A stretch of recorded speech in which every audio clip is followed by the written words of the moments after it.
Hello friends, कैसे हैं आप लोग? सभी तैयार हैं? आने वाले जंग की तैयारी के लिए तैयार हैं? तो तैयार हो जाइए। आपके सामने अमृत ऑब्जेक्टिव बोर्ड एग्जाम के लिए आ गया है। पूरा फिजिक्स में जो आपका एक अमृत के समान काम करेगा, वो आपके सामने आ चुका है। आप जल्दी तैयार हो जाइए। 35 में 35 ऑब्जेक्टिव सही कैसे होगा, उसकी तैयारी कराने के लिए मैं आपके सामने आ चुका हूँ। आप पर डे जुड़ेंगे और एक लिमिट मात्रा में ऑब्जेक्टिव क्वेश्चन आपके सामने आएगा, और उसी लिमिट ऑब्जेक्टिव में सभी बोर्ड एग्जाम के ऑब्जेक्टिव क्वेश्चंस टैली करेंगे 100% गारंटी के साथ। तो चलिए हम लोग आगे बढ़ते हैं। मुश्किल नहीं है कुछ दुनिया में, मुश्किल नहीं है कुछ दुनिया में, तू जरा हिम्मत तो कर, तू जरा हिम्मत तो कर।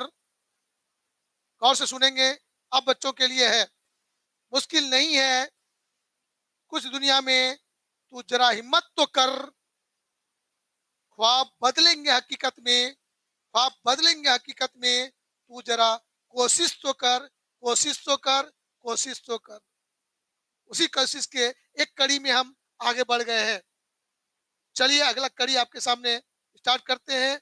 ऑब्जेक्टिव क्वेश्चन आपके सामने आएंगे और आपको पूरी एनर्जी के साथ जवाब देना है। क्वेश्चन आएंगे, आपको जवाब देना है। क्वेश्चन आएंगे, आपको जवाब देना है। देखते हैं कितने बच्चों में दम है सही से जवाब देने का, और उसमें जो गलतियां होगी उस गलती को ऐसे प्यार से डिस्कस कर देंगे कि जीवन में दोबारा गलती उस क्वेश्चन में कभी नहीं होगा। पूरे होल सिलेबस का इंपॉर्टेंट सारे ऑब्जेक्टिव आपके सामने कंटिन्यू अभी से।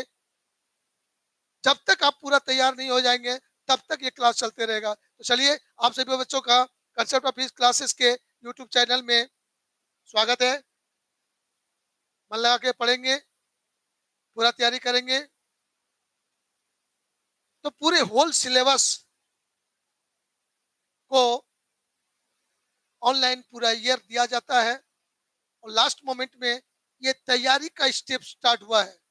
बोर्ड एग्जाम की तैयारी का स्टेप स्टार्ट हुआ है। तो चलिए, तैयार हैं आप लोग? यस।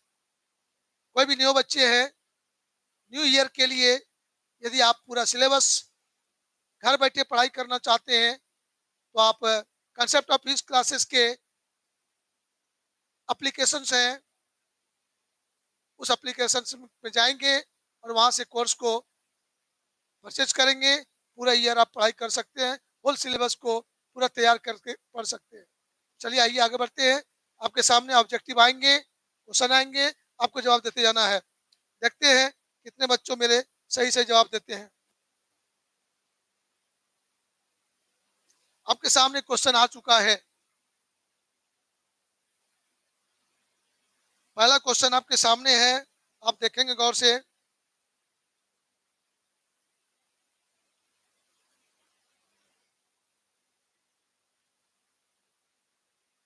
आप लोग जवाब देंगे फटाफट।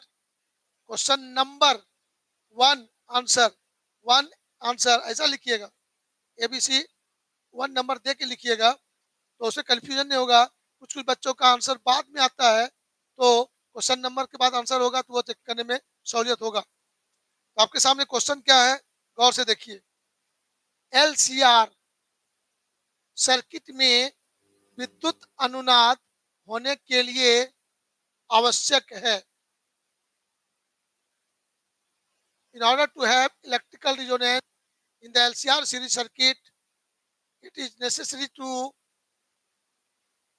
तो आपको बताता हूं मैं, आपका जवाब एक बार देख लूं। चलिए, बहुत सुंदर, सारे बच्चे का जवाब सही आ रहा है। कुछ बच्चों ने जवाब दिया है। मिथुन यादव ने, अंकित कुमार ने, विभास कुमार ने जवाब दिया, प्रीतम ने जवाब दिया, प्रिंस, छोटू, विद्या, दिव्यांशु, सोना, प्रीतम, रितेश, निशा, मधु, निशांत, रुचि, सिमरन, आदित्य,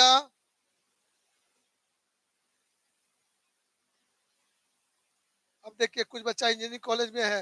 अब बताइए, इंजीनियरिंग कॉलेज में रहते हुए मेरे प्यारे चेला लोग वहां भी बैठ के मेरा क्लास देख रहा है। वाह रे बहादुर, सैल्यूट है भाई मेरे। आप नहीं भूल पा रहे हो अपने जीवन के उन पुराने यादों को। बहुत अच्छा। पांडव कुमार, प्रिंस कुमार, गोपी, आशीष, दिव्यांश कुमार, गोपाल।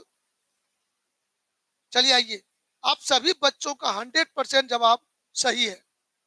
अच्छा लगा, सभी बच्चों का जवाब 100% सही है। अब आपको मैं कंसेप्ट देता हूं। जिन बच्चों को कंफ्यूजन हुआ होगा उन बच्चों को मैं बता रहा हूं।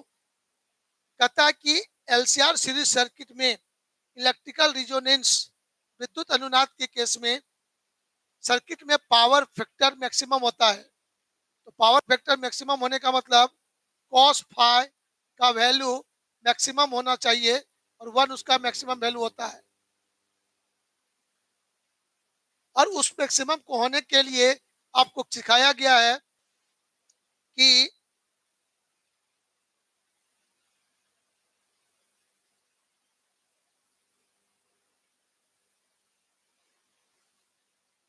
आपको ध्यान देना है यहाँ पर एक्स एल और एक्स सी ये बराबर होना चाहिए।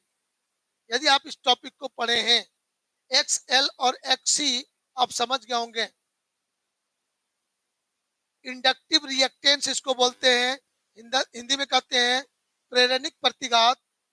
एक्स सी को कहते हैं कैपेसिटिव रिएक्टेंस, धारितीय प्रतिघात। ये दोनों जब बराबर होते हैं सर्किट में तो सर कॉस फाई का फॉर्मूला होता है आर बाय जेड।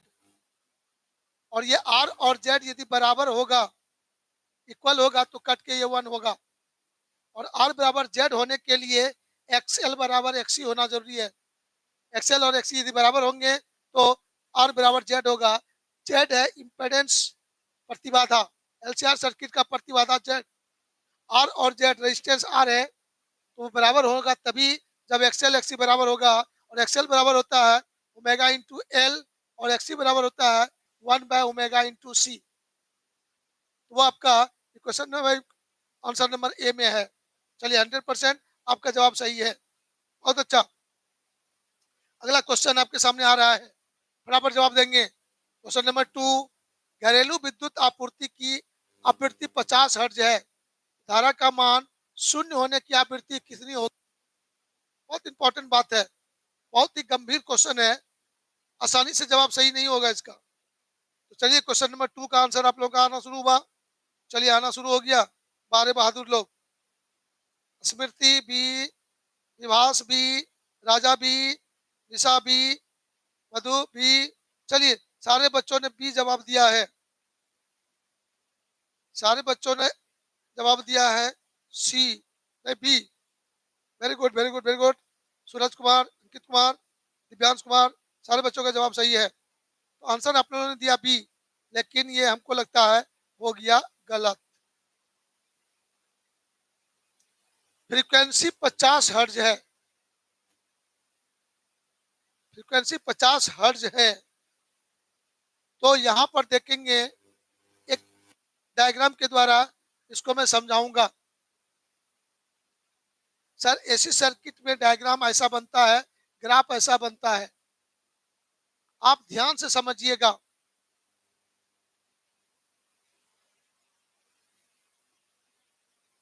ये सब जो पॉइंट मैंने दिखाया, ये सब पॉइंट में करंट का वैल्यू 0 होता है। जब यहाँ से स्टार्ट हुआ तो टाइम टी बराबर 0 लेंगे तो करंट आई बराबर यहाँ 0 बताता है। इस पॉइंट पे आता है तो मैक्सिमम, फिर यहाँ पर आई का मान 0 होता है, फिर यहाँ पर मैक्सिमम होगा, फिर यहाँ पर आई का मान 0 होता है। तो एक चक्कर में यहाँ से जब शुरू हुआ तो इसको छोड़ के चलेंगे, एक चक्कर में 2 बार आगे 0 हो रहा है आपका। अगला चक्कर में फिर दूसरा चक्कर में 2 बार में 0 होगा। तो प्रत्येक एक चक्कर में आपका जो होगा 2 बार 0 होगा। जीरो होगा। प्रत्येक चक्कर में कितने बार जीरो होगा? 2 बार जीरो होगा। और यदि फ्रीक्वेंसी फ्रीक्वेंसी एफ का मान 50 हर्ट्ज है, इसका मतलब है 1 सेकेंड में 50 बार करंट का वैल्यू बदलता है। तो एक चक्कर में 2 बार करंट जीरो हो रहा है और फ्रीक्वेंसी 50 होने का मतलब कि 1 सेकंड में 50 चक्कर लगाएगा। तो एक बार में, एक चक्कर में 2 बार करंट जीरो हुआ और 1 सेकंड में 50 चक्कर लगाया, तो 1 सेकंड में करंट कितने बार जीरो हो जाएगा? 50 गुना 2, 100 बार हो जाएगा।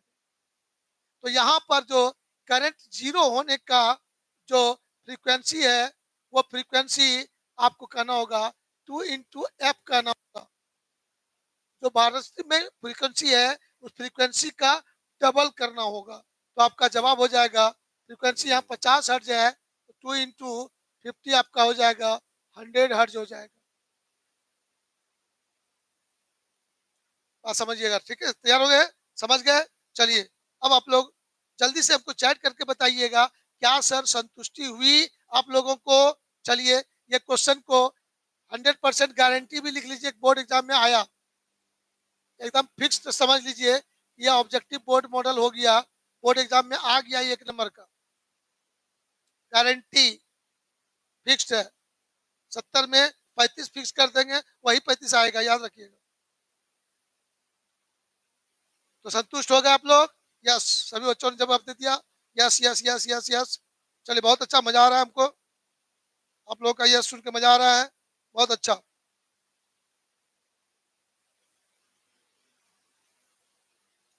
मिथुन यादव कहता है सर 1000%। चलिए, मजा आएगा, बच्चा लोग मेरा ट्रिक समझ गया, यस। आगे बढ़ते हैं, दूसरा सवाल आइए, क्वेश्चन नंबर 3। किसी ऊंचाई ट्रांसफार्मर के प्राइमरी और सेकेंडरी क्वाइल में क्रमशः फेरों की संख्या N1 और N2 लपेटन है। The number of turns in primary and secondary coils step of transformer are N1 and N2 respectively। तब आपको कहता है इनमें से कौन सही है।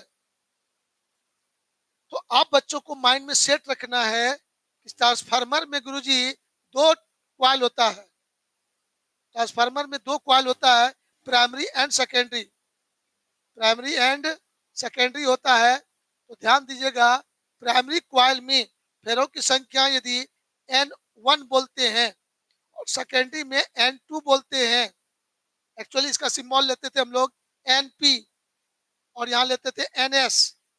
तो यहाँ पर जो आपको दिया थोड़ा सिंबल बदल दिया आपको कंफ्यूज कराने के लिए, लेकिन हमको पता है आप लोग एकदम पोकत आदमी हैं, परिपक्व हैं, दुनिया के हर गुण से संपन्न है आप लोग को कोई फंसा नहीं सकता है। तो यहाँ पर आपने देखा कि स्टेप अप ट्रांसफार्मर शुद्ध हिंदी में कहता है ऊंचाई। ट्रांसफार्मर 2 प्रकार का, स्टेप अप और स्टेप डाउन। रोड पर जो ट्रांसफार्मर जितना देखते हैं आप लोग, वो 11,000 वोल्ट को 440 वोल्ट में बदलता है। तो वोल्टेज घटाता है कि बढ़ाता है? वोल्टेज घटाता है। और यदि वो वोल्टेज घटाता है तो वो स्टेप डाउन ट्रांसफार्मर।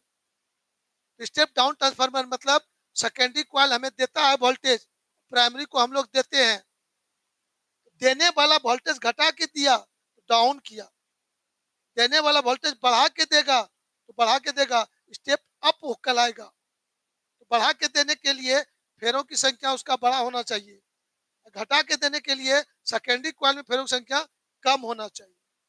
तो यदि आप फेरों की लपेटन की संख्या अधिक है कॉइल में, तो वो वोल्टेज घटा के देगा, यदि बढ़ा के देना है तो फेरों की संख्या बड़ा होगा, मतलब आपको कहना होगा NS greater than NP।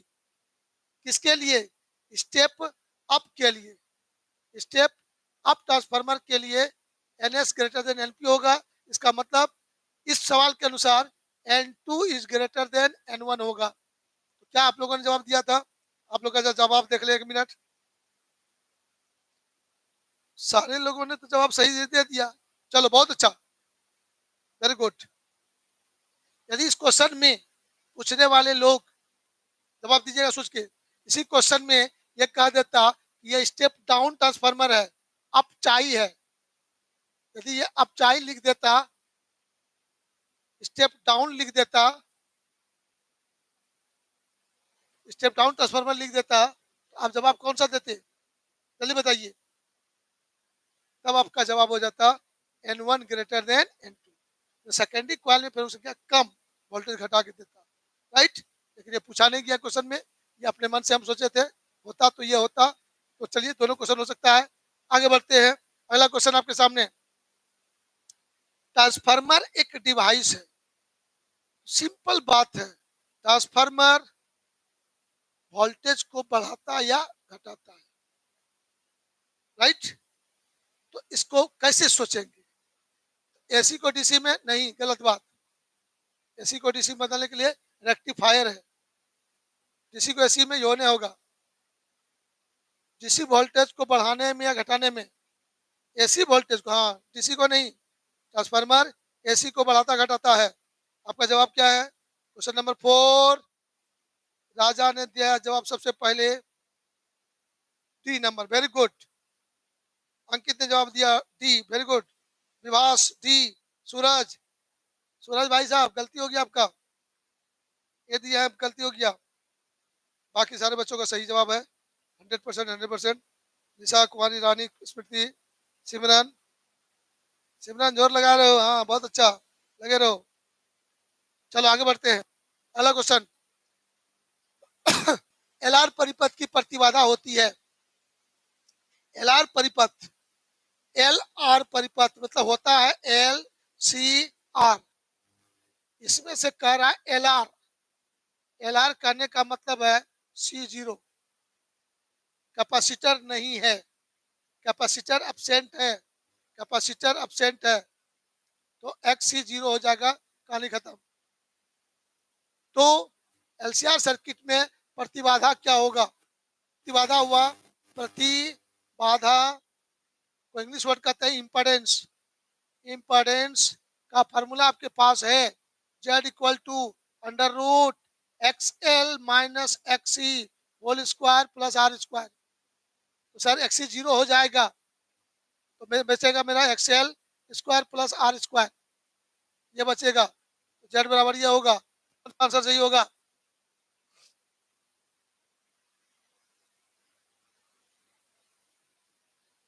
Yes sir, D number answer होगा। आप लोगों का क्या आंसर है? Very good, all student correct, बहुत अच्छा। ये भी देखना कि सबसे पहले किसका जवाब आता है, ये भी हम देखेंगे आप लोगों का। इसका सबसे पहले आएगा उसका जोर से नाम बोलेंगे। नंबर 6, इस बार मैं कुछ नहीं बोलूंगा, पहले मैं आपका आंसर खोजता हूँ, जल्दी दीजिए आंसर। तो 6 का आंसर सबसे पहले किसका आता है? सपना सिंह का जवाब सबसे पहले आ गया, स्मृति का आ गया, राजा का आ गया, सिमरन का आ गया,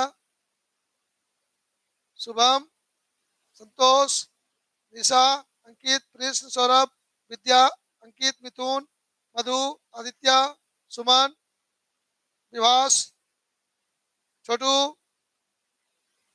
काजल, अश्रुति, एके, शुभम, रॉयल। इतने लोगों ने जवाब दिया, कुछ कुछ बच्चों का गड़बड़ा गया है, कुछ ने ए जवाब दिया है, कुछ ने बी भी जवाब दिया है। अब डिसाइड करना जवाब सही होगा तो कौन। एक पूरे चक्र में प्रत्यावर्ती धारा का मान, माध्य मान होता है कितना? होल सर्किट में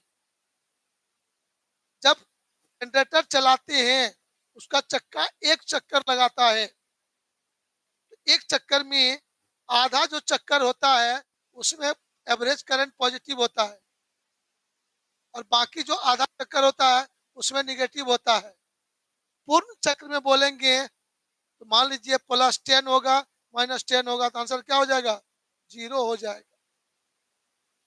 average value of current in full cycle, आधा चक्कर में मान होगा, बाकी आधा चक्कर में मान होगा, आधा चक्कर में प्लस, बाकी आधा चक्कर में माइनस।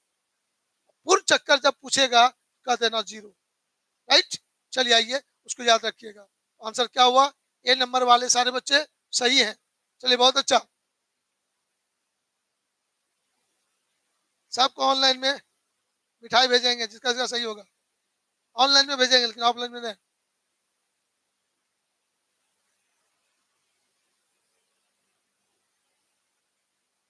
एक बच्चा कहता है सर ऑनलाइन में खाइयो लेंगे।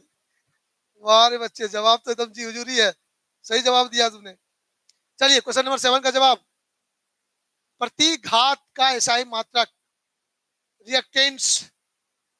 आपका जो एलसीआर सर्किट में एक्स एल एक्स सी ये दोनों रिएक्टेंस है। ये है इंडक्टिव रिएक्टेंस, प्रेरणिक प्रतिघात, एक्स सी कैपेसिटिव रिएक्टेंस, धारतीय प्रतिघात। और इस दोनों just like behave as resistance, दोनों रेजिस्टेंस जैसा बिहेव करता है। और इसका यूनिट आपको याद है, बच्चे क्लास में भी सबने पढ़ा है, प्रतिरोध का ऐसा मात्रक ओम होता है। प्रतिरोध जैसा जो जो वहां व्यवहार करने वाला टर्म होगा सबका यूनिट ओम। तो चलिए आप लोगों का जवाब, मैक्सिमम लोगों का क्या 100% सही है। मधु कुमारी ले लिया है क्या, नहीं है? 7C लिख दी, इतना हल्का क्वेश्चन में गलती कर दी। पढ़ाई करेंगे तो डटवो करेंगे, हो जाता किएगा। इन्हें गुस्सा मोबाइल बंद कर दीजिएगा, कर दीजिएगा, तब नहीं डटेंगे। हाँ देखते रहिए।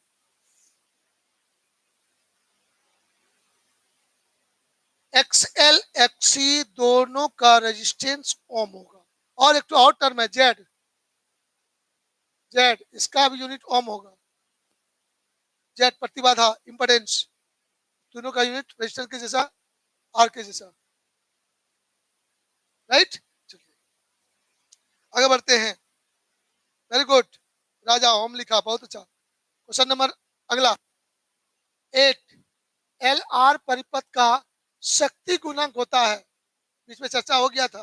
Power factor, power factor of L R circuit, L R circuit का पावर फैक्टर। तो पावर फैक्टर बोले थे कॉस फाइव को, कॉस फाइव बराबर होता था आर बाई जेड। और एल आर सर्किट में भी तो सिखाए थे, जेड बराबर under root X L square plus R square, है ना। चलिए तो कौन सा होगा, अब एक्सएल एक्सिस का आर का मान बैठाओगे तो ये तुम्हारा हो जाएगा R by under root omega square L square plus R square हो जाएगा। ये वाला आंसर किसमें है, गौर से देख लीजिए। आपका आंसर क्या है आप लोगों का, 8C 8C 8C 8C 8C। फिर एक जवाब मिल गया, अंकुश कुमार भी बोल दिया, और आंसर भी सही होगा। हाँ, अरे सी वाला लेला है, बी वाला अच्छा है।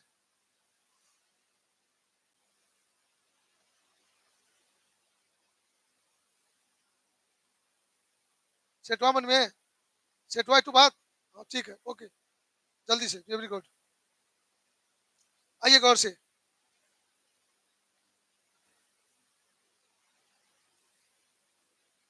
कैल्वनोमीटर में संट का व्यवहार, संट याद होना चाहिए। कोई भी एक गैल्वेनोमीटर होता है, उस गैल्वेनोमीटर में करंट का वैल्यू होता है आई जी।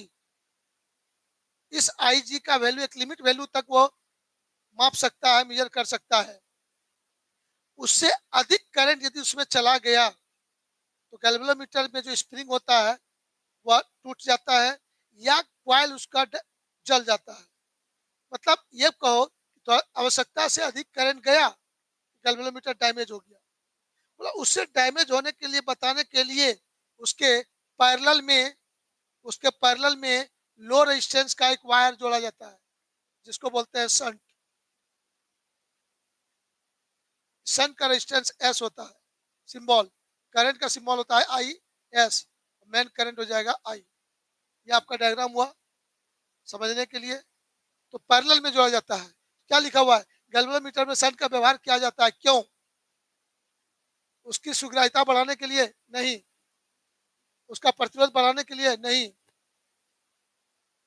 शंट जुड़ता है पैरेलल में, पैरेलल में जुड़ने से समतुल्य प्रतिरोध का मान घटता है, टेंथ वाला भी बच्चा जानता है। श्रेणी में जोड़ेंगे समतुल्य प्रतिरोध का मान बढ़ता है, समांतर में जोड़ते हैं तो घटता है। या घटाने के लिए, बढ़ाने के लिए नहीं, गंदी बात, गलत लिख दिया है। उच्च धारा के कारण टूटने से बचाने के लिए। यस, आपका जवाब क्या आया है? C number. बच्चे लोग इतना तेज चलता है कि क्वेश्चन नंबर भी भूल जाता है कि सबसे पहले मेरा जाए, एक तो नंबर लिख के आंसर लिखेंगे तब तक वो आगे बढ़ जाएगा। चलिए ध्यान दीजिएगा। क्वेश्चन नंबर अगला है 10। साइक्लोट्रॉन की आवृत्ति निर्भर नहीं करती है। साइक्लोट्रॉन समझना होगा। साइक्लोट्रॉन, अच्छा इसका जवाब पहले दे लीजिए आप लोग। तो कौन सा जवाब देते हैं आप लोग? जल्दी जवाब दीजिए 10 का। सबसे पहले जवाब आया सिमरन का। बहुत बहुत धन्यवाद सिमरन, सबसे पहले जवाब तुम दी। अब सही गलत बाद में देखेंगे।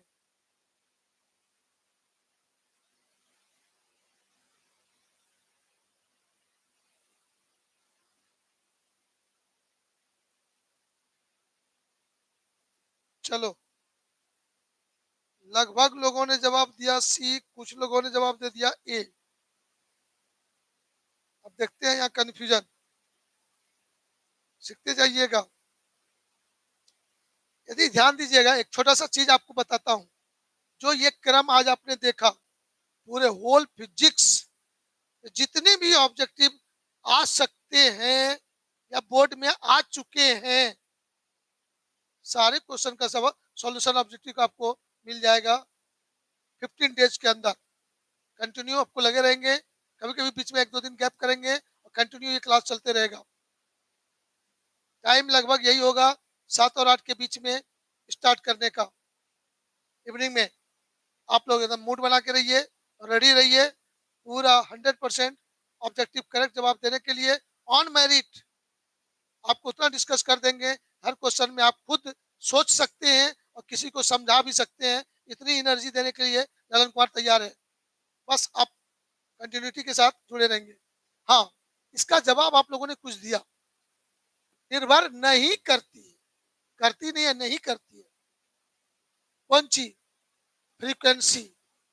अब जरा सा थोड़ा सा डिस्कस कर लेते हैं डेप्थ में जाके।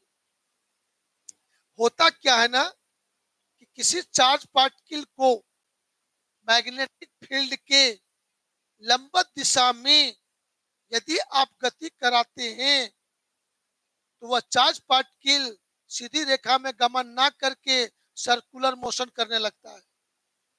इसी कंसेप्ट पर साइक्लोट्रॉन काम करता है। तो मतलब सर्कुलर मोशन करने के लिए आवश्यक अभिकेंद्र बल चाहिए, रिक्वायर्ड सेंट्रीपिटल फोर्स चाहिए। वो रिक्वायर्ड सेंट्रीपिटल फोर्स प्रोवाइड करता है, कौन प्रदान करता है? Maximum magnetic force. वो चुंबकीय क्षेत्र के कारण जो मैक्सिमम फोर्स लगता है वही प्रदान करता है। तो वो आपका ये चार्ज पार्टिकल है, सर्कुलर पाथ पे गति करता है, रेडियस आर है, तो इधर फोर्स जो लगता है और भी वेलोसिटी से गति करता है, मास एम है, तो सेंटर की ओर जो फोर्स की आवश्यकता होगा उस पर उस फोर्स की आवश्यकता फोर्स का होगा M V square upon R. और मैक्सिमम मैग्नेटिक फोर्स जो होगा, चार्ज इसका क्यू होगा, वी वेलोसिटी से गति किया, वी मैग्नेटिक फील्ड होगा, क्यू भी maximum magnetic force applied on moving charge particle. गतिशील आवेशित कण पर मैक्सिमम बल जो लगेगा वो क्यू भी के बराबर होगा, वही प्रदान करता है इतना। इसको अब सॉल्व करिएगा तो सॉल्व करने से भी कैंसिल हो जाएगा आपका। यहाँ से देखिएगा आपको मिल जाएगा यहाँ से एम भी equal to Q B R हो जाएगा। तो यहाँ से पूछा क्या जाएगा? फ्रीक्वेंसी। क्या पूछा जाएगा? फ्रीक्वेंसी। तो इस इक्वेशन को थोड़ा और सॉल्व करके आगे जाएंगे तो जो फ्रीक्वेंसी के लिए फॉर्मूला आता है, उस फ्रीक्वेंसी के फॉर्मूला में ना तो त्रिज्या मिलेगा आपको, ना तो वेग मिलेगा आपको, दोनों में से कोई आपको नहीं मिलेगा। तो वो क्या मिल जाता है? तो वो फ्रीक्वेंसी है बराबर हो जाता है 1/2 pi into Q B by M.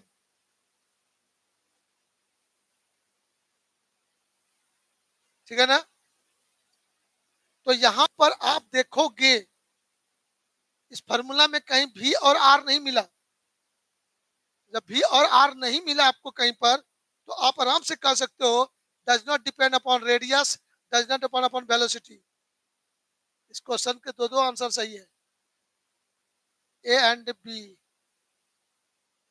दोनों सही है आपका। इस क्वेश्चन के दोनों आंसर सही हैं।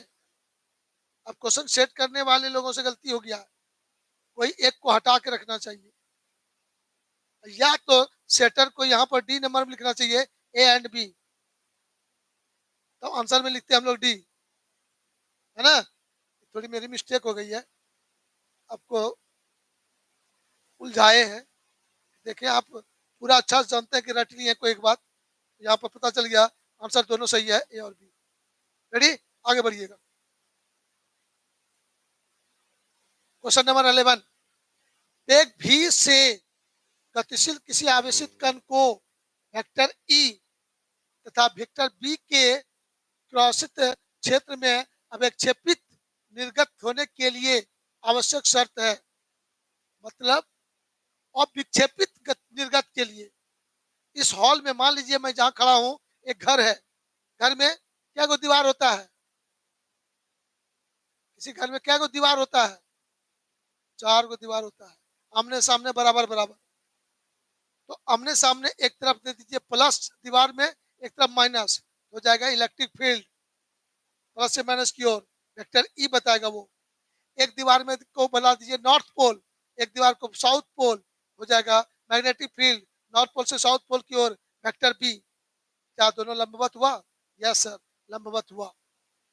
अब जेड एक्सिस की दिशा में एक चार्ज को फेंक दीजिए आप, तो जैसे जेड एक्सिस की दिशा में चार्ज को फेंकेंगे, उस तल के लंबवत गति कराएंगे, तो वह चार्ज पार्टिकल सीधा पार कर जाएगा।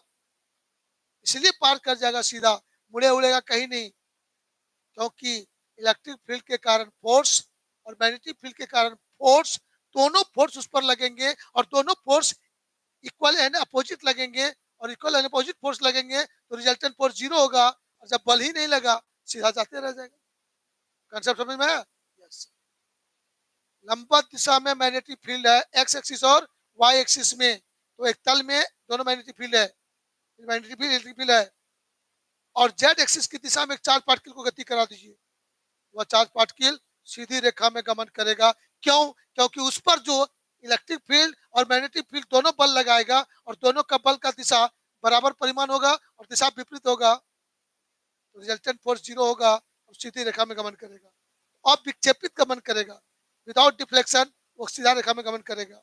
इसका मतलब हुआ कि इलेक्ट्रिक फील्ड के कारण फोर्स, मैग्नेटिक फील्ड के कारण फोर्स दोनों बराबर होगा। इसका मतलब मैग्नेटिक इलेक्ट्रिक फील्ड के कारण force vector Q into E equal to Q V B, ये दोनों इक्वल होगा। Q Q cancel, charge cancel, गौर से देखिएगा आप, भी बराबर हो जाएगा ई बाय बी, होगा कि नहीं होगा? तो यही कहता है वेग जो होगा वो कितना होगा, उसका उसकी आवश्यक शर्त क्या है। अब देखिए इसमें से 4 आंसर है, ई बराबर वी बी,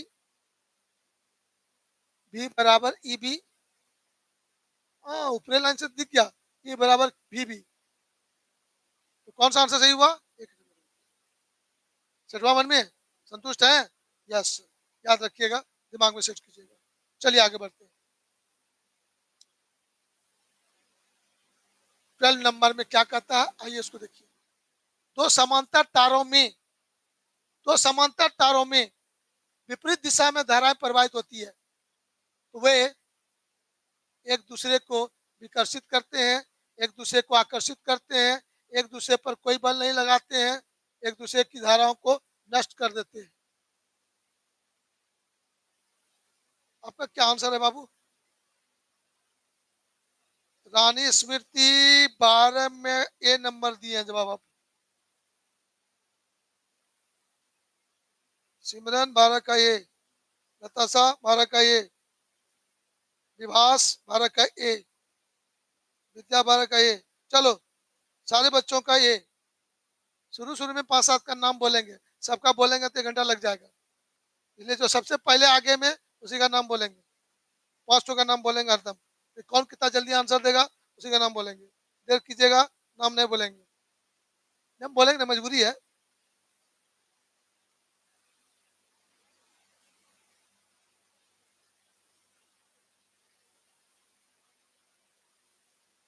मेरा एक प्यारा चेला है, कहता सर मेरा बोलिए ना। नहीं बोलेंगे, आपको आंसर सबसे पहले देना होगा। आंसर दीजिएगा, आपका नाम बोलेंगे। बस जहाँ रहिए खुश रहिए, मन लगा के पढ़िए। भगवान आपके लिए एक साथ थोड़ा सा कुछ गड़बड़ी हो गया है, भगवान करे कि आपका स्वास्थ्य ठीक रहे और मन लगा के आप पढ़िए।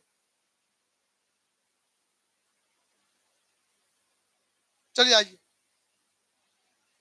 अच्छा, इसका आंसर पे चर्चा करवे नहीं की। ला, तो समांतर तार।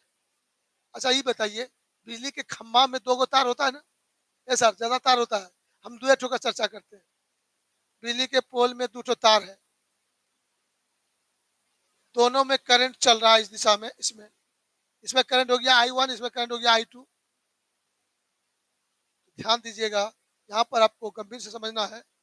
तो इस दोनों के कारण जब सेम डायरेक्शन में होगा, शॉर्टकट में याद रखना है, तो सेम डायरेक्शन में करंट फ्लो होगा, तो यहाँ पर इसके कारण फोर्स इधर लगने लगता है, इसके कारण फोर्स इधर लगने लगता है, तो दोनों के बीच में एट्रैक्शन होता है।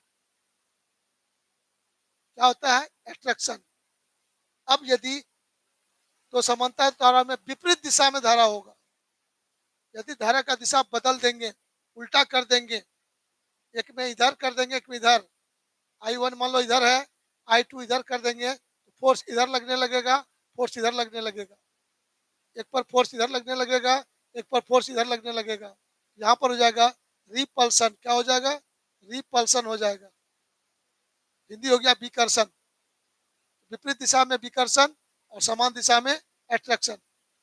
राइट। चलिए, तो इसका आंसर कौन होगा? विकर्षण। ए नंबर जितने बच्चों ने दिया है, आपका जवाब 100% सही है। Very good. Number 13, Gauss. Scientist का नाम है, उन्हीं के नाम पर कोई मात्रक रख दिया है। मैग्नेटिक फील्ड, जो हम लोग बातें कर रहे हैं, magnetic field, symbol vector B, चुंबकीय क्षेत्र वेक्टर बी, चुंबकीय क्षेत्र वेक्टर बी, चुंबकीय क्षेत्र वेक्टर बी।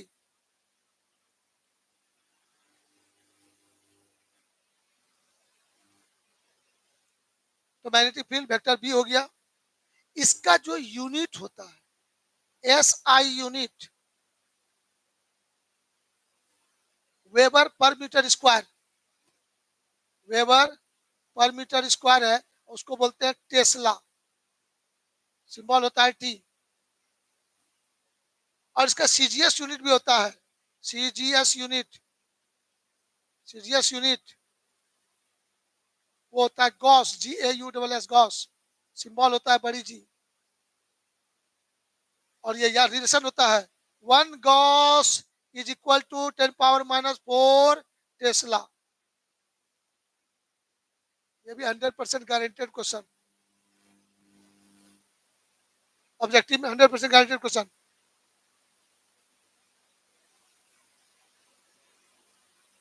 तो गॉस किस राशि की इकाई है? गॉस किस राशि की इकाई है? तो बी की इकाई है गुरु जी। किसकी इकाई है? बी की इकाई। SI unit, CGS unit. 1 Gauss बराबर 10⁻⁴ टेस्ला। तो आंसर जवाब होगा बी, मैग्नेटिक फील्ड का। राइट।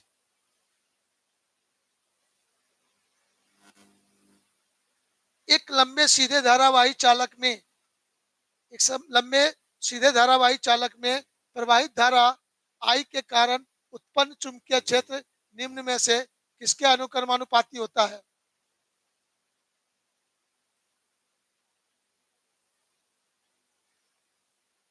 लंबा सीधा धारावाही चालक तार है, लंबा धारावाही चालक तार है, उसमें करंट फ्लो कराएंगे I, तो उससे कुछ दूरी पर कोई पॉइंट चुनेंगे, तो दूरी यदि R मानते हैं, तो यहाँ पर जो मैग्नेटिक फील्ड होगा mu not into I by 2πr। तो इससे तुम लिख सकते हो B proportional to I. Right, चलिए तो कौन सा जवाब देंगे आप? ये नंबर आपका जवाब सही हुआ, 14 का ये नंबर। चलिए बहुत सुंदर, रंजू कुमारी ने जवाब दिया, संगम कुमार ने जवाब दिया और श्रुति ने जवाब दिया, राजा ने जवाब दिया। सबसे पहला जवाब राजा का आया था, वेरी गुड। चलो बहुत अच्छा। अगला सवाल क्वेश्चन नंबर 15 में देखो कर, लॉरेंज फोर्स का सूत्र क्या है? लॉरेंज फोर्स ये नंबर है, मैग्नेटिक फील्ड के कारण force vector E F E, magnetic electric field के कारण force F E vector Q Q into vector E, magnetic field के कारण फोर्स वेक्टर एफ एम या क्यू बी हो जाएगा Q vector B cross vector B, दोनों का resultant force, दोनों का रिजल्टेंट फोर्स वेक्टर एफ बराबर vector F E plus vector F M. ये सॉल्व करिएगा, vector F is equal to Q vector E plus vector B cross vector B.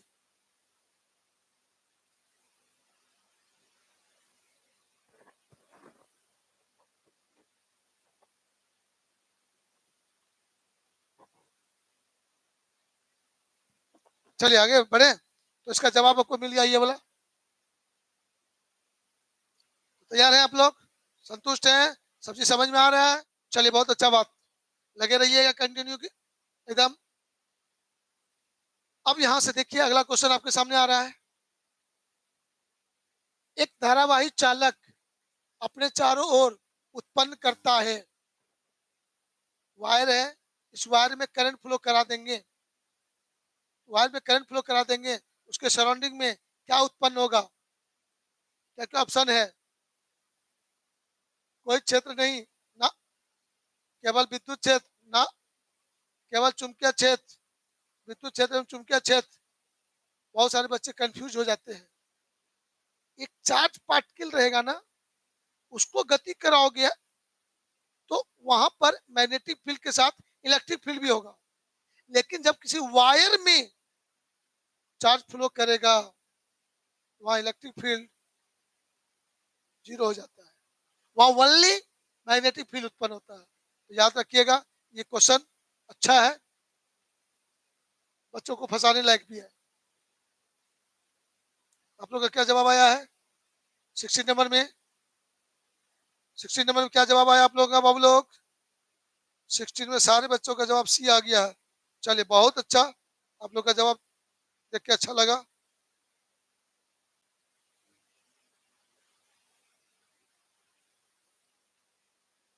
जब सेलों को समांतर क्रम में जोड़ा जाता है तब, तो एक चीज ध्यान दीजिएगा, यहाँ पर कुछ बच्चों को कंफ्यूज कराएगा, कुछ बच्चों को कंफ्यूज कराएगा। समांतर क्रम में जब सेल को जोड़ेंगे तो याद रखिएगा भी कांस्टेंट,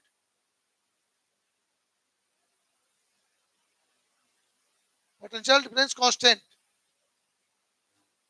तो ओम साहब ने बताया है भी equal to I into R, और यदि यहां से कहेंगे I equal to V by R, तो भी कांस्टेंट है तो आप कहेंगे I inversely proportional to R. यदि रेजिस्टेंस घटेगा तो करंट बढ़ेगा, तो आर डिक्रीज कर रहा है, आई इंक्रीज करेगा। पैरेलल कॉम्बिनेशन में इक्विवेलेंट रेजिस्टेंस का मान घटता है, इसलिए करंट का मान, तो कौन सा जवाब देंगे? मेरा बढ़ता है। आप लोग का क्या जवाब है?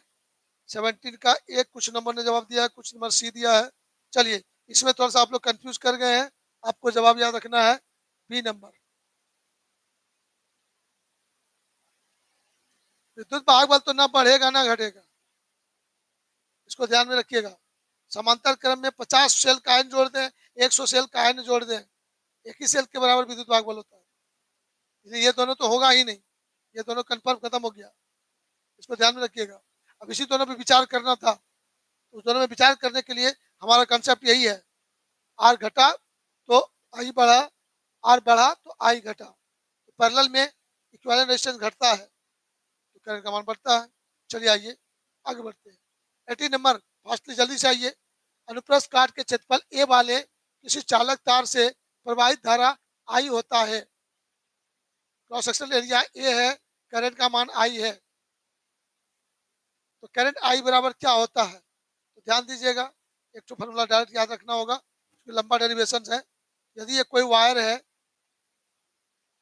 इस वायर का क्रॉस सेक्शन एरिया ए है, नंबर ऑफ फ्री इलेक्ट्रॉन बहुत है, यूनिट वॉल्यूम में फ्री इलेक्ट्रॉन की संख्या n है, एरिया ए है, तो इसमें जो करंट फ्लो होगा उस करंट का वैल्यू क्या होगा? तो आई बराबर n e A v D.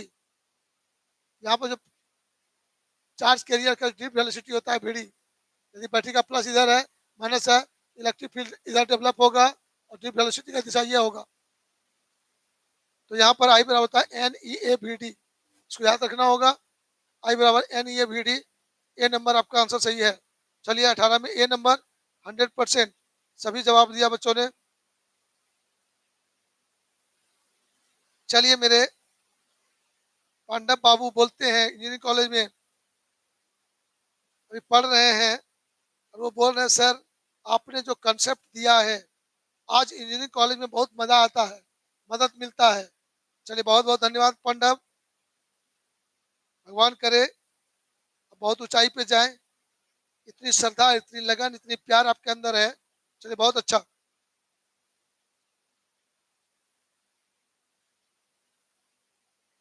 प्रतिरोधकता, ताप गुणांक का ऐसा ही मात्रक, वायर का रेजिस्टेंस और रेजिस्टिविटी टेम्परेचर पर डिपेंड करता है। तो rho theta equal to rho naught 1 alpha theta. तो ये जो एक अल्फा टर्म है, यही अल्फा है, इसका symbol temperature coefficient of resistance या रेजिस्टिविटी अल्फा है आपका। इसी अल्फा का यूनिट लेना है, इस अल्फा का यूनिट होता है पर केल्विन हो जाएगा। एक्चुअली ध्यान दीजिएगा, और से ये अल्फा जो होता है ये होता है rho two minus rho one by rho one into delta T. Numerator में टर्म और ये डिनोमिनेटर में ये टर्म सेम होता है। Ohm metre unit cancel, temperature नीचे में है और टेम्परेचर का यूनिट हो गया ऐसा यूनिट केल्विन। 1/k ऊपर जाएगा के माइनस 1, तो पर केल्विन बोलेंगे उसको, राइट। चलिए आइए, हाँ लगभग बच्चों का सही है। 20 नंबर में आइए, तो आपको 1 ओम के 3 प्रतिरोध दिए गए हैं, इनके संयोजन से न्यूनतम प्रतिरोध प्राप्त किया जा सकता है।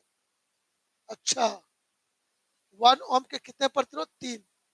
एक तार है, इसका रेजिस्टेंस भी 1 है, दूसरा तार है उसका भी रेजिस्टेंस है 1 ओम है, तीसरा तार है इसका भी रेजिस्टेंस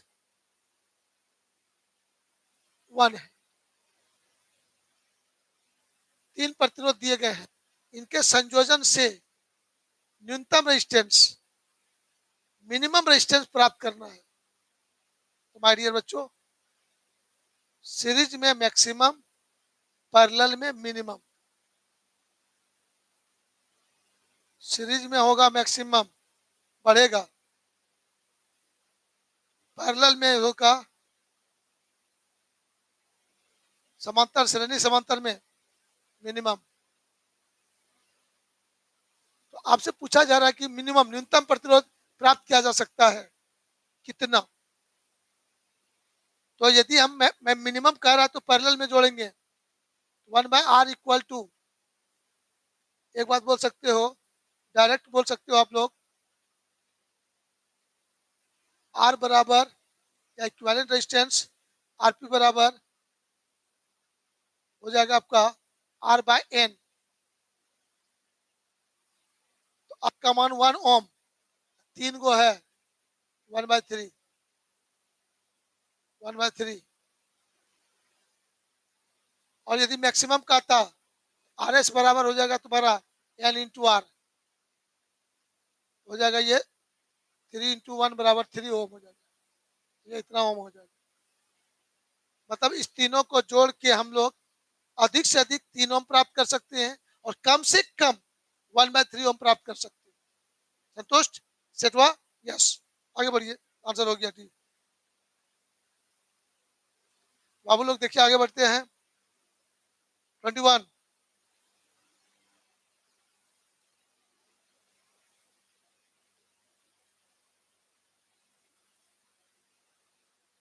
5 ओम प्रतिरोध के एक तार से, 5 ओम के प्रतिरोध के एक तार से जिसका विभवांतर 7 वोल्ट है, 20 मिनट तक धारा प्रवाहित होती है, उत्पन्न उष्मा हीट प्राप्त कीजिए। चलिए आपको गौर से देखना है, कई बार बहुत इंपॉर्टेंट क्वेश्चन है, आप क्वेश्चन बैंक देखेंगे तो कई बार यही सेम क्वेश्चन आया हुआ है, न्यूमेरिकल वैल्यू भी नहीं चेंज किया है, 3 बार ऐसे आया है कि 5 ओम भी है, 7 वोल्ट भी है और यहाँ 20 मिनट ही है और आंसर भी फिक्स्ड है, ऑप्शन भी अभी सीरीज नहीं बदल रहा है, कई बार ऐसा हो रहा है। राइट, चलिए उसको देखिएगा गौर से।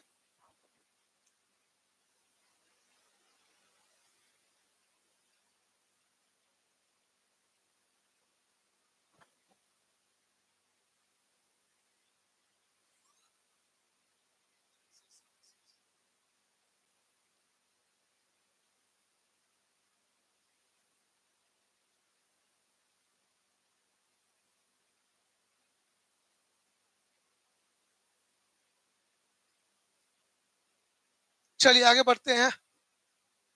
5 ओम प्रतिरोध के तार का 7 वोल्ट है, 20 मिनट तक।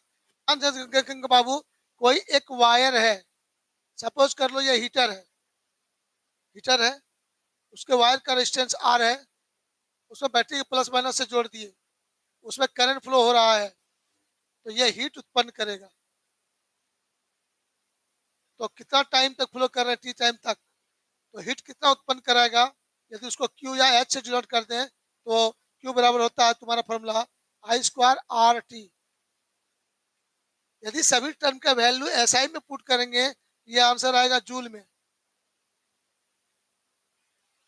और यदि आप इसको I²RT को 4.2 से डिवाइड कर देंगे, ये बदल जाएगा कैलोरी में,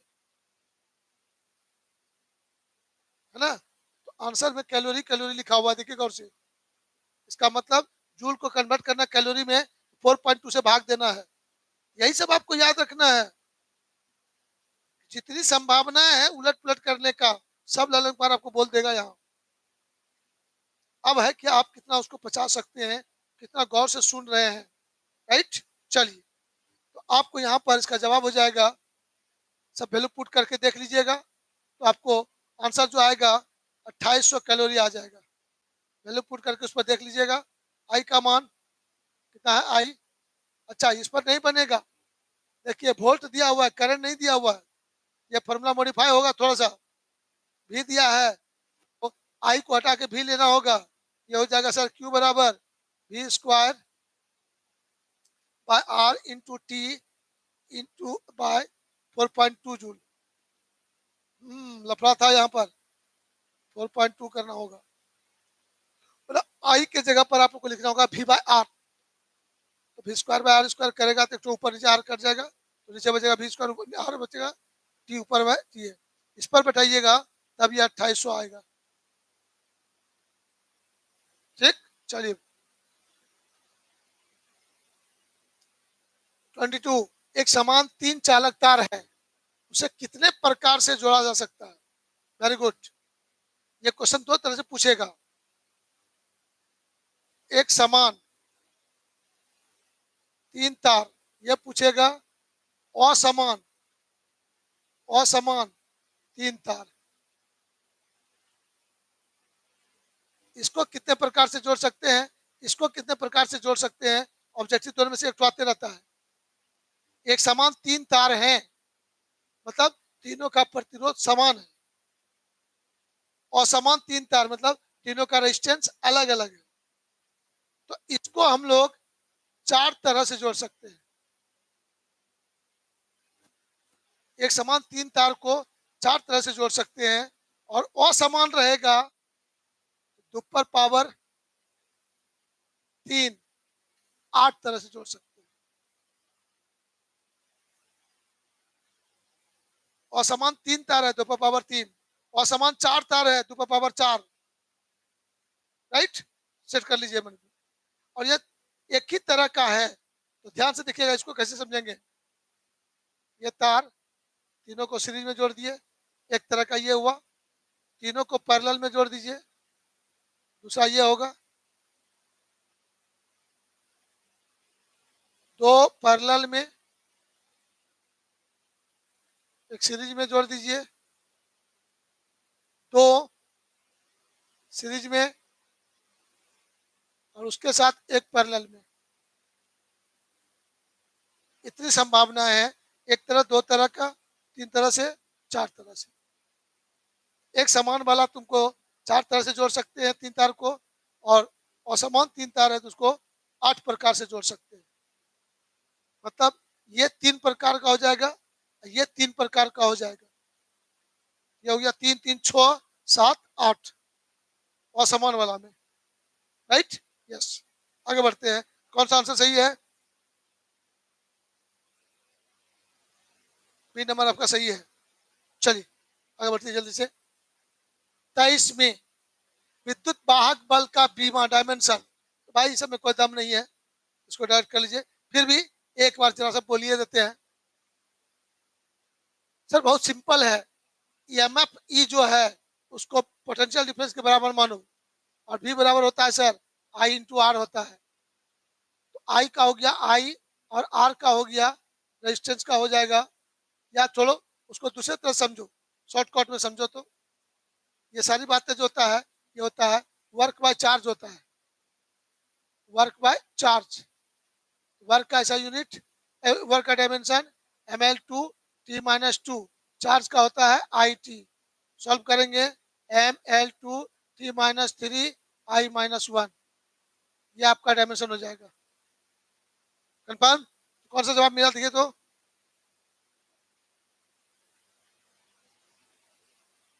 देखिए उजरा के लिख दिया, ये आगे कर दिया, अब फंस जाओ, है ना। चलिए बहुत अच्छा, आगे बढ़ते हैं जल्दी से। Question number 24। एक सेल का विद्युत वाहक बल ई वोल्ट है, और उसका आंतरिक प्रतिरोध छोटी आर है, बाह्य प्रतिरोध बड़ी आर है, तो सेल के सिरों पर विभवांतर होगा।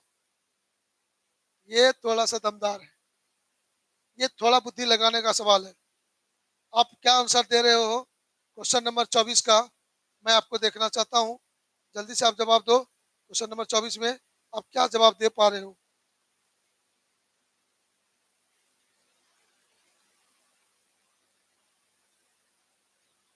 क्वेश्चन नंबर 24 लिख के आंसर दीजिएगा आप लोग।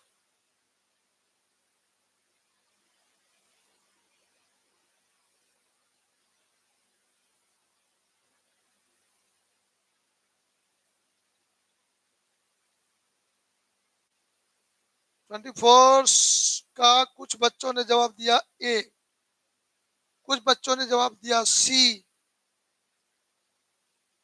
एक बच्चों का जवाब आया बी। तो लगता है इसमें थोड़ा सा अधिक उधेड़बुन है।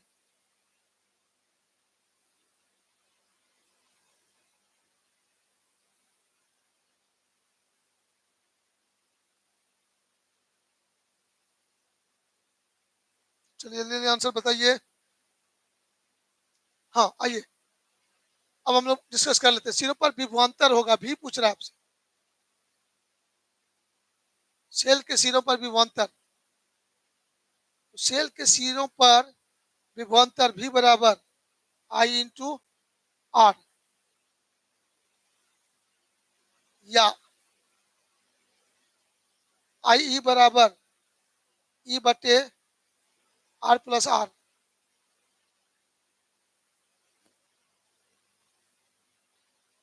राइट।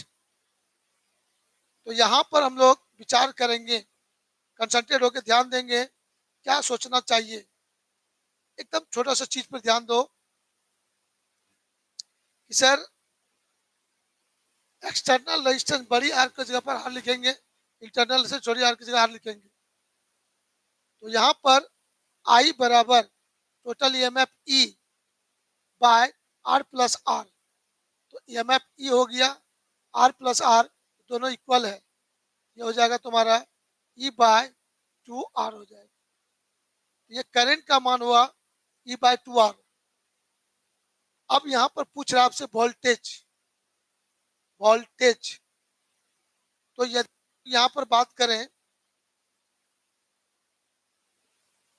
वोल्टेज का बात करें तो V बराबर आई इंटू आर का गप करें, आई के बदले हो जाएगा ई बाय टू आर गुना आर, आर आर कैंसिल हो जाएगा क्योंकि छोटी आर बड़ी आर बराबर है, हो जाएगा E by to, E by to. तो आपके करेक्ट आंसर यहाँ पर आ गए ई बाय टू। आपका करेक्ट आंसर हो जाएगा यहाँ पर ई बाय टू, करेक्ट आंसर हो जाएंगे यहाँ पर ई बाय टू। ठीक है, चलिए आगे बढ़ते हैं।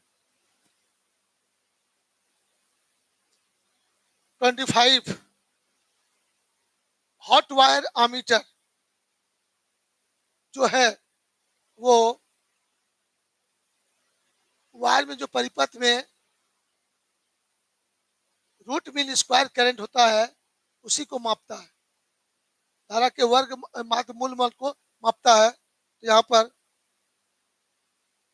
रूट मीन स्क्वायर करंट को मापता है। ठीक है ना, यस, इसको ध्यान रखिएगा।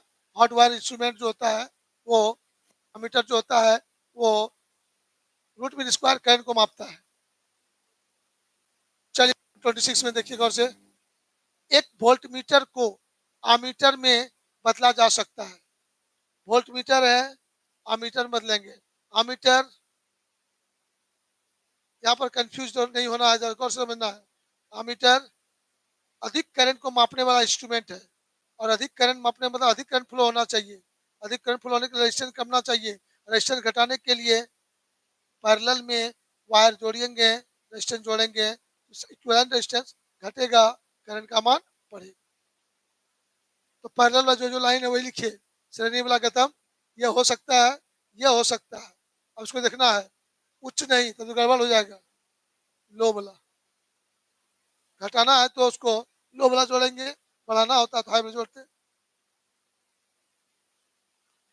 चलिए 27 नंबर में हम लोग देखते हैं गौर से क्या आंसर है। आप लोग बताएंगे अपना आंसर जल्दी से, जल्दी बताएंगे आप लोग क्या आपका जवाब है। 27 में किसी का आंसर नहीं आया अभी तक। 27 राजा का आया ए, आदित्य सिंह का आया ए। कैसे हो आदित्य, ठीक ठाक हो? 95 प्लस, याद है ना? यस, 95 प्लस आएगा ना? जल्दी कमेंट करके बताओ। यस सर आएगा 95 प्लस। अच्छा, कौन कौन इसमें 95 प्लस का उम्मीद लगा के बैठे हैं? चैट करके बताइए जल्दी से, जल्दी से बताइए तो देखते हैं किसके पास जुनून है, जज्बा है आसमान में छेद करने का।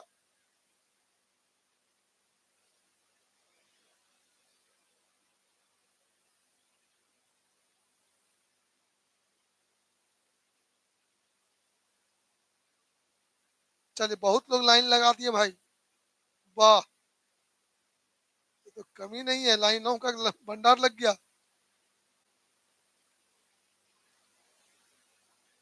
95 plus iPhone gift, 95 plus iPhone gift, जिसको दम है ले लीजिए।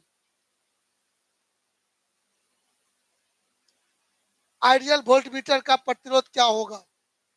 आइडियल वोल्ट मीटर अधिक से अधिक रेजिस्टेंस होना चाहिए, इसका मतलब इनफाइनाइट। क्या होना चाहिए? इनफाइनाइट।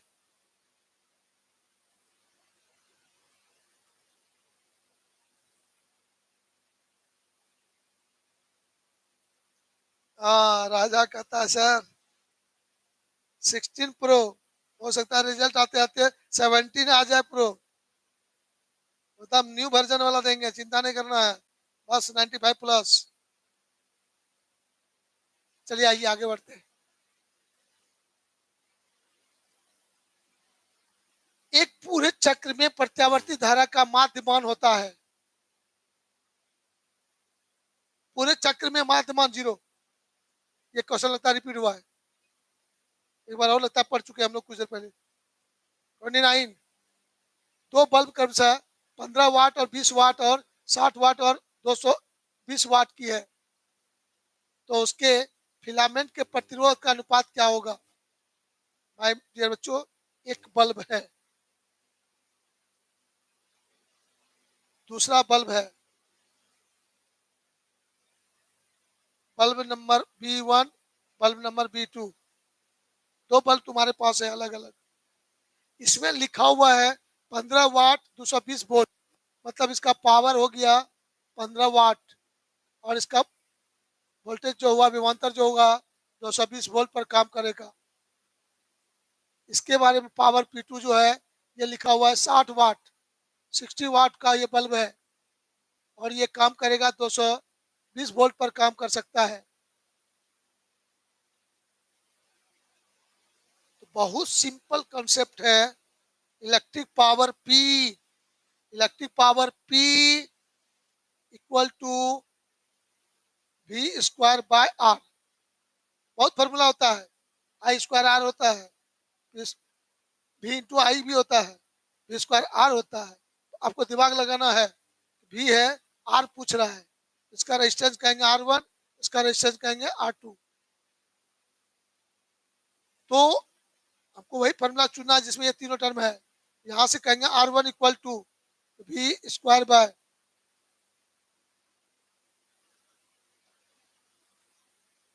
तो V²/P होगा। R1/R2 करेंगे तो देखोगे दोनों में भी समान है, सेम है, तो भी समान है। यहाँ पर डायरेक्टली बोल सकते हो R inversely proportional to P, मतलब सीधा कह सकते हो R1/R2 equal to P2/P1, P2/P1। इसका मतलब हुआ P2 और दिया हुआ है 16, ये दिया हुआ है P1 15, कैसी लोग हो गया 4, 4:1। हाँ, तो इसका मतलब R1 4, R2 1 हो जाएगा, R1 is greater than R2। तो रेशियो क्या हुआ 4:1 हो गया। किसका रेशियो अधिक होगा यह भी पूछ सकता था, तो ये बता देंगे 4:1। आप लोग का आंसर क्या है? आप लोग का answer B number, very good. Nisha, Prince, Sangam, Vibhas, Aditya. गड़बड़ हो गया, अच्छी बात नहीं है। सीख लिए ना, पहले ये बोल, जल्दी बोलिए, जिनका नाम बोले गलती हुआ है उनका जल्दी बोलिए सर सीख गए, जल्दी बोलिए सीख गए, जल्दी बोलिए। श्रुति बहुत लेट से लगता है जुड़ी है रे, अभी गुड इवनिंग कर रही हो।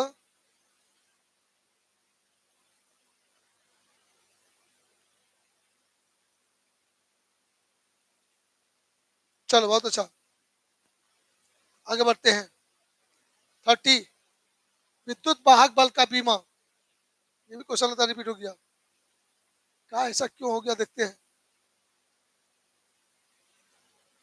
31, किसी चालक तार से इतना मिली एम्पियर की धारा प्रवाहित हो रही है, आई बराबर 0.8 मिली एम्पियर, मतलब 0.8 इंटू 10⁻³ एम्पियर प्रति सेकेंड, टाइम टी बराबर 1 सेकेंड। इलेक्ट्रॉन की संख्या कितनी होगी? एल बराबर व्हाट? तो सर हम लोग बच्चे क्लास में पढ़े हैं, आई बराबर N × E/T। यहाँ से सर हो जाएगा N equal to I into T/E।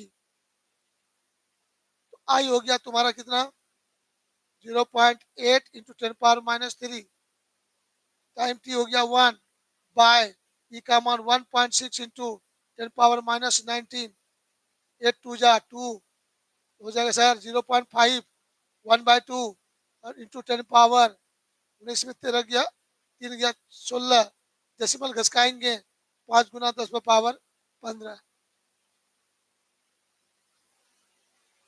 समझ गए होंगे आप लोग। कुछ बच्चे तो जवाब दे चुके हैं मेरे बनाने के पहले, बहुत अच्छा।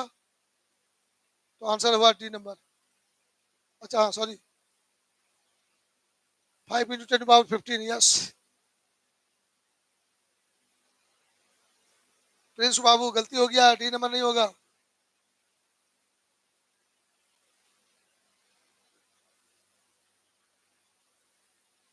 चलिए 32, एक धारावाही चालक अपने चारों ओर उत्पन्न करती है, कोई क्षेत्र नहीं, केवल विद्युत क्षेत्र, केवल चुंबकीय क्षेत्र, विद्युत एवं चुंबकीय क्षेत्र नहीं।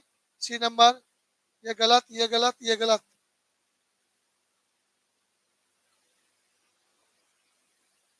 33, 33 जल्दी बताइएगा जवाब। चुंबकीय क्षेत्र की तीव्रता, बी का डिमेंशन। सर एक सिंपल सा बात याद रखिएगा, मैग्नेटिक फील्ड के कारण फोर्स क्यू बी बी, ये फॉर्मूला याद रखिए। यहाँ से बी बराबर force by Q into B भी, तो डायमेंशन लेना है, डायमेंशन ऑफ बी, फोर्स का डायमेंशन mL t-2, चार्ज का dimension it, velocity L t-1। तो ऊपर ले जाइएगा इसको, m अपने जगह पर है, LL कैंसिल हो गया, तो t ये दोनों भी खत्म हो गया नीचे में, तो t-2 I-1,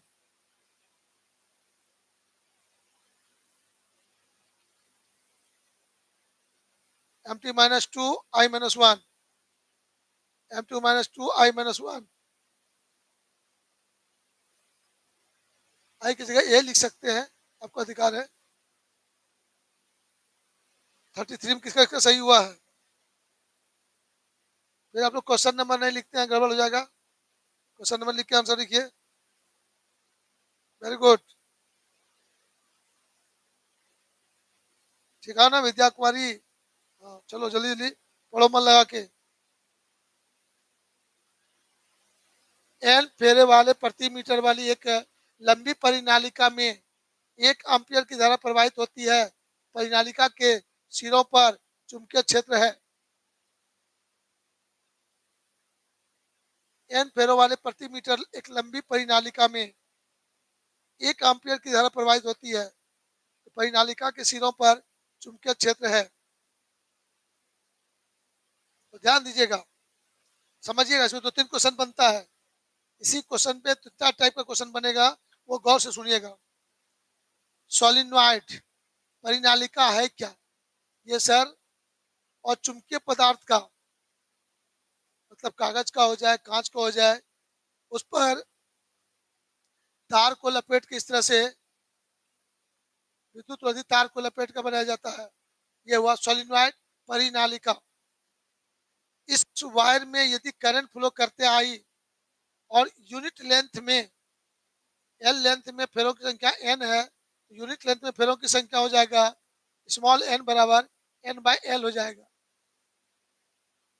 तब यहाँ पर इसके एकदम सेंटर में एक्सिस की दिशा में मैग्नेटिक फील्ड जो होगा ये बी, ये मैक्सिमम होगा। जैसे जैसे इससे दूर जाएंगे, सतह पर आएंगे, यहाँ पर बी का मान आधा हो जाएगा, और सतह से बाहर इधर लेंगे 0 हो जाएगा। तीनों ऑब्जेक्टिव पूछ सकता है। सोलिनॉइड के अंदर कहां पर मैग्नेटिक फील्ड का मान मैक्सिमम होगा? एक्सिस पर। एक्सिस से किनारे की ओर जाते हैं तो मैग्नेटिक फील्ड बढ़ता है या घटता है? घटता है।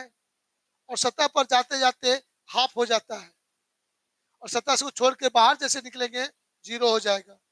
4 ऑब्जेक्टिव बना, यस, याद रखिएगा। तो सर ये बी का मान एक्चुअली होता कितना है? ये बी का मान होता है mu not into N I, mu not into N into I. ये वो सेंटर पर, किनारे में जाएंगे तो उसका आधा हो जाएगा। अब चूज कीजिए कौन सा होगा सही, mu not into N into I by two. किनारे में आधा होगा, आधा कर देंगे, ये जवाब दे देंगे। चलिए बहुत अच्छा, जवाब मिल गया आपको। 34, 35 में जवाब दीजिएगा।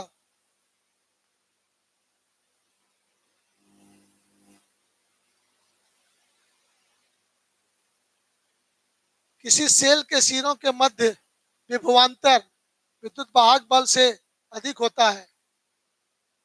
सेल के सिरों के मध्य विभवांतर विद्युत वाहक बल से अधिक होता है। एक बात ध्यान दीजिएगा, अब गौर से दो बात यहाँ सिखा रहा है, उसको गौर से सीख लीजिएगा। सेल दो स्थिति में हो सकता है, चार्जिंग, डिस्चार्जिंग। बैटरी लगा के बल्ब जला दिए तो होल सर्किट में करंट फ्लो होने लगा, चार्ज फ्लो कराने में वर्क होने लगा, ये वह डिस्चार्ज होने लगा। वो पूरा डिस्चार्ज हो गया, अब चार्ज में लगा दिए तो वो करंट हमको देगा ना, अब हम उसी को करंट देंगे उस समय। और जब वो करंट देगा, डिस्चार्ज होगा, और जब हम उसको चार्ज करेंगे, दोनों में थोड़ा सा अंतर है, जैसे याद रख लीजिएगा, दिमाग में सेट कीजिएगा। चार्जिंग के केस में, डिस्चार्जिंग के केस में।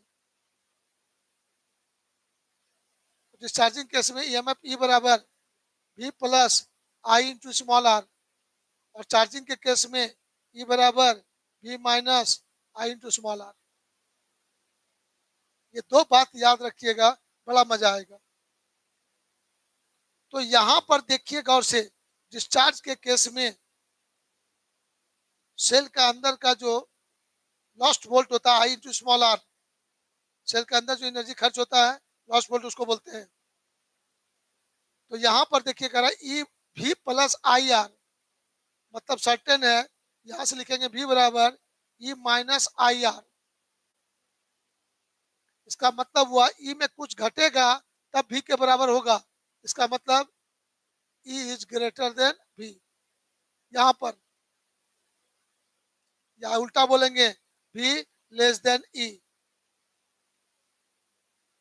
यहां पर बात करेंगे, यहां पर होगा भी बराबर ई प्लस आई आर होगा। तो यहां पर यदि सोचना शुरू करो आप, तो इसको देख के कहेंगे ई में कुछ जुटेगा तब भी के बराबर होगा, इसका मतलब भी इज ग्रेटर देन ई बोलेंगे, और यहाँ पर कहेंगे भी लेस देन ई। अब आप क्वेश्चन को पढ़िए और विचार कीजिए कौन सा आंसर उचित होगा। ये दो बातें मन में सेट रखिएगा खूब इंटरेस्ट के साथ। किसी सेल के सिरों के मध्य विभवांतर विद्युत वाहक बल से अधिक होता है। अब ये चार्जिंग डिस्चार्जिंग नहीं लिखा है, लेकिन एक जनरल वे में सेल को लगाकर करंट लेते हैं, वो स्पेशल बात हो गया चार्ज करना, लेकिन जो मेन उद्देश्य है, सोच है, बल्ब बैटरी लगाएंगे टॉर्च जलाएंगे तो यहाँ पर डिस्चार्ज हुआ, तो जनरली कुछ नहीं लिखा रहे, अपने मन से आप डिस्चार्ज वाला केस सोचिए। अपने मन से आप क्या सोचेंगे, डिस्चार्ज वाला केस सोचेंगे, और वहां पर आपका जो भी है वो ई से छोटा होगा। ई का मान क्या हो जाएगा, ई से छोटा होगा। अब इसको देख लीजिए गौर से, क्वेश्चन नंबर 35 का करेक्ट आंसर आपका कौन सा होगा, ईमानदारी से जल्दी देखिए और जवाब दीजिए। अच्छा, विद्युत बल से अधिक होगा कब? अच्छा, इसी में तो पूछिए रहा है, चार्जिंग या डिस्चार्जिंग। भी विद्युत वाहक बल से अधिक, भी ग्रेटर देन ई, भी ग्रेटर देन ई, भी का मान ई से बड़ा होगा। ई प्लस कुछ करेंगे तब भी के बराबर होगा, इसका मतलब भी बड़ा होगा किसे, ई से। तो चार्जिंग के केस में तो विसर्जन के होता है खुले परिपथ में आवेशित करते समय, चार्जिंग के केस में। छठवाना बात, बहुत प्यारा सा क्वेश्चन है उलझाने के लिए, राइट। 36 फास्टली जल्दी से, और 2-3 मिनट में आपका कंप्लीट हो जाएगा। आज का क्लास एंड कर देंगे, लेकिन अभी 2-3 क्वेश्चन बहुत इंपॉर्टेंट है, उसको ईमानदारी से देखते जाइए जल्दी जल्दी। साइक्लोट्रॉन में आवेशित कण का कोणीय आवृत्ति निर्भर नहीं करता है। अगेन रिपीट, नहीं, इसमें ऑप्शन चेंज है, ऑप्शन चेंज है, ओनली चाल पर। कोणीय आवृत्ति साइक्लोट्रॉन में निर्भर नहीं करता, दो पार्ट पर, रेडियस पर, बेग पर। इसमें सिर्फ बेग है, कौन सा नंबर में, दूसरा नंबर में। चलिए ठीक है। 37, साइक्लोट्रॉन का उपयोग निम्न में से किसे त्वरित करने के लिए किया जाता है? एकदम सिंपल बात है, positive ions, positive ions. Cyclotron electron को गलत, न्यूट्रॉन को तो एकदम नहीं, positive ions yes, negative ion no, याद रखिएगा। यस, बहुत ज्यादा बुद्धि नहीं लगाना इसमें, सिंपल में करते जाइए। नंबर 38, जब कोई विद्युत आवेशित कण एक समान चुंबकीय क्षेत्र में प्रवेश करता है तो इसकी गतिज ऊर्जा घटती है, नियत रहती है, बढ़ती है, शून्य हो जाती है?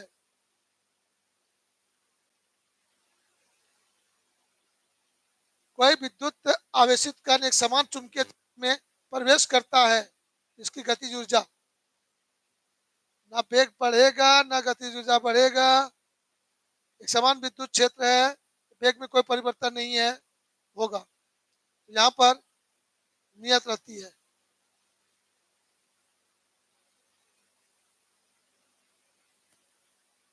थर्टी नाइन, विद्युत चुंबकीय प्रेरण की घटना फैराडे साहब ने खोजा था।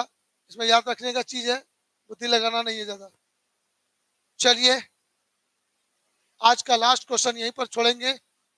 स्व प्रेरकत्व का ऐसा ही मात्रक, सेल्फ इंडक्टेंस का ऐसा ही मात्रक। आइए तो सर 2 मिनट सुन लीजिएगा, और से 2 मिनट नहीं लगेगा, कुछ ही देर लगेगा। सर, एक क्वाइल है, इस क्वाइल को एसी सोर्स के साथ जोड़ देते हैं, तो यह एसी सोर्स मतलब आई वेरिएबल होगा, वेरिंग करंट होगा, आई का मान बदलेगा, तो इस कॉइल में फ्लक्स में चेंज होगा, फ्लक्स में चेंज होगा, इसमें ईएमएफ इंड्यूस्ड होगा। इस घटना को कहते हैं सेल्फ इंडक्शन, सेल्फ इंडक्शन इसको कहते हैं, स्वप्रेरण कहते हैं। यहाँ पर कहा गया phi flux, magnetic flux is directly proportional to current, तो फाई बराबर होता है, कोई कांस्टेंट दे देंगे, एल इंटू आई, यहाँ पर एल हो जाएगा तुम्हारा 5/I, 5 हो गया वेबर, मैग्नेटिक फ्लक्स वेबर पर एम्पियर, वेबर पर एम्पियर को बोला जाता है हेनरी, वेबर पर एम्पियर को बोला जाता है हेनरी। तो इसमें कहीं है, हाँ है, डी नंबर है, 40 में डी नंबर, 100% 40 नंबर सही जवाब है सबका, एकदम पढ़वा के रख लिए ने। चलिए बहुत अच्छा। तो क्वेश्चन भी और भी बाकी है, मैं आपको बताना चाहता हूँ, कमेंट वमेंट कर रहे हैं ना, क्लास खत्म हो, बहुत खराब क्लास था, सब लिख के भेजिएगा, समझ गए ना, बहुत खराब क्लास था, लिख के भेजिएगा। इसी तरह से आपको 40, 45, 50 क्वेश्चन एवरेज वे में आपके सामने लेके आएंगे।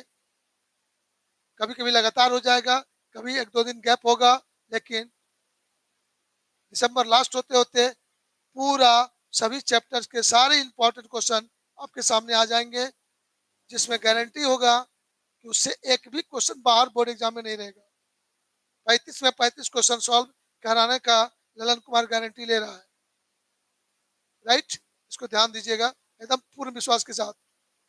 इसके पीछे एक छोटा सा सोच है, एक लंबी अनुभव है, पूरे शहर में एक लंबे समय से वर्क किया और इस वर्क को कंटिन्यू कर रहा हूं। बोर्ड में बैठे हुए लोग क्या क्या सोचेंगे, कैसा कैसा क्वेश्चन का प्लान करेंगे, ये एक्स्ट्रा सोच लेते हैं। कुछ क्वेश्चन में तो इतना गारंटी लेंगे, क्वेश्चन पेपर मिलेगा बाद में, पहले आप आंसर लिख देना, बाद में क्वेश्चन नंबर 1 मिलेगा, क्वेश्चन नंबर पुट कीजिएगा बाद में। ऐसी भी गारंटी आपके सामने लेके मैं आ रहा हूँ। सिर्फ ऑब्जेक्टिव नहीं, शॉर्ट लॉन्ग भी लेके आएंगे, लेकिन पहले एक स्पीड ले जाते हैं ऑब्जेक्टिव का। तो इसका नाम है सीरीज का अमृत ऑब्जेक्टिव। क्या नाम है सीरीज का? अमृत ऑब्जेक्टिव के नाम से आपको आते रहेगा। इस अमृत रूपी रत्न को प्राप्त करके आप भी अमर हो जाइए, अमर हो जाइए, अमर हो जाइए। मिलेंगे अगले क्लास में फिर नई एनर्जी के साथ।